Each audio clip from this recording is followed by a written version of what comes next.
So, how is everyone? I hope you're all well. So, the case that's kind of gripping everyone at the moment is the Idaho student murders. And look, there's a lot going on around this case at the moment. Now, in terms of what the situation is, who did it, and who are the suspects, and how far along law enforcement are with the investigation, that all remains somewhat of a mystery. And look, it doesn't mean that they're not getting on with the case and they don't know things. It just means that, look, maybe we're just not privy to it at the moment, and maybe that's a good thing. But when cases like this hit the streets, people do start looking themselves, and people can be very industrious when it comes to cases like this. They can indeed find out information, and information is starting to come out right now. And, you know, the last couple of days, 2 or 3 days, the focus on the internet sleuth world, if you like, has been who is this target? You know, law enforcement straight away come out the gates and they said, look, this is a targeted attack, and, you know, the public do not need to be worried. They then kind of backpedaled and said that they were wrong in saying that. But now more information has come out, and it would appear that perhaps they weren't jumping the gun, and perhaps they had reason to say that this was indeed a target attack. Now, Xana, she's one of the girls who sadly lost her life during this horrible attack. And look, what's so important about Xana, and why would she be the target? Well, a couple of reasons. Now, the first being that her mum has been arrested, and it would appear that her arrest and the charges that she's facing seem to be connected to narcotics and trafficking. That's the word on the street. Now, whether this is indeed factual, has she got caught up in something, who knows? But what I'm going to do before we go on to the next reason as to why she could potentially be a target, and this is unconnected to mum, we will just have a look at this piece of information here. So this is the information regarding her mum. So this is Xana Kernodle's mum. And what they're saying is this. Now, I'm just trying to see what screen is best. So, who is Xana Kernodle's mother? Web sleuths dig up Kara Kernodle's alleged November 19 arrest on drug charges. Now, rather than going through the entire inmate list, I'm going to put a screenshot here for you guys because I went through there and found her within that. And they're basically saying, look, there's a big bond to get her out. Look, as tragedy continues to dominate headlines and authorities investigate what happened, web sleuths are doing their part by digging up information on all possible angles. Is anyone going to call out the fact that Xana Kernodle's mother, Kara, was arrested on November 19th on drug charges and is being held on a $50,000 bond? One Twitter user attached a screenshot from the current inmate list, and that's what I showed you, the screenshot of there. The Kootenai County Jail in Idaho. That's pretty stiff bond and happened so close to the death of Xana and the roommates not to be relevant, they added. And look, could it be that it's nothing to do with it? Of course it could. You know, this doesn't have to be related, but you have to then look at the severity of this. You know, somebody has gone into this property and they have made a point.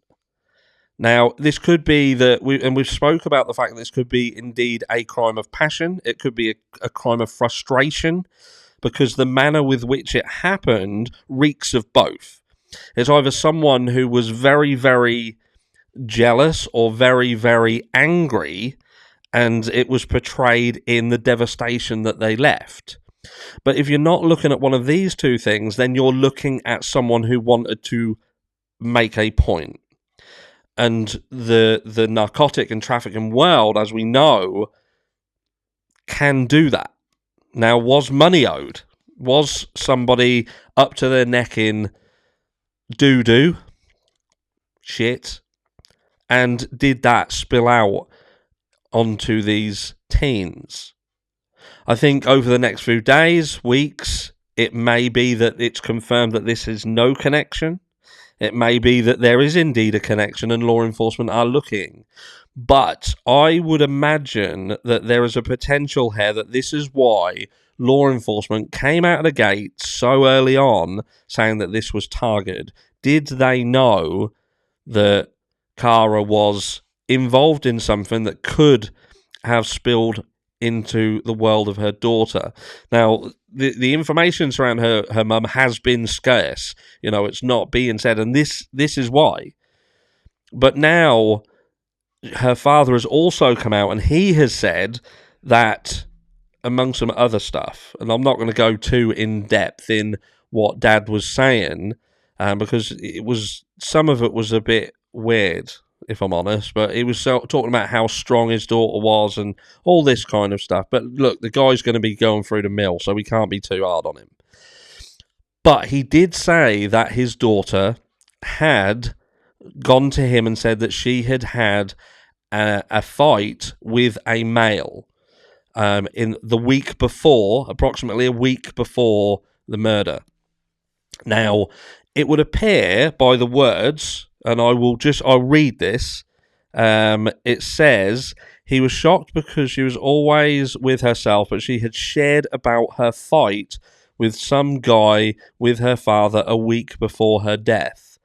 So Jeff has been guessing that the murderer might be the boy she talked about. So the investigators will probably speak to the boy before concluding. So I would say that there's a potential there that they know who it is. This might have already been spoken to, and it might have been one of the Jacks. But you know, there's more and more stuff coming out, and I think we knew that there would as time progresses, and we dig deeper and deeper into the lives of these victims. What goes hand in hand with dig? That's dirt.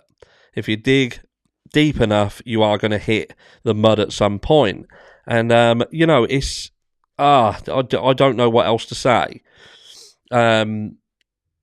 It's a difficult one. You know, at the end of the day, these victims, they deserve justice. I do have questions over if Xana was indeed the target and this was retaliation. Why would the perpetrator go overkill? Why would they end up targeting everybody that they did? Time will tell on that.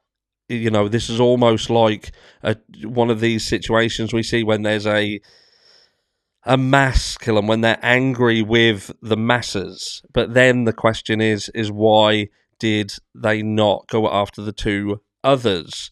And that again goes hand in hand with the fact that this could have indeed been connected to Xana. A lot of people feel that the person who entered this house knew about the layout of the house.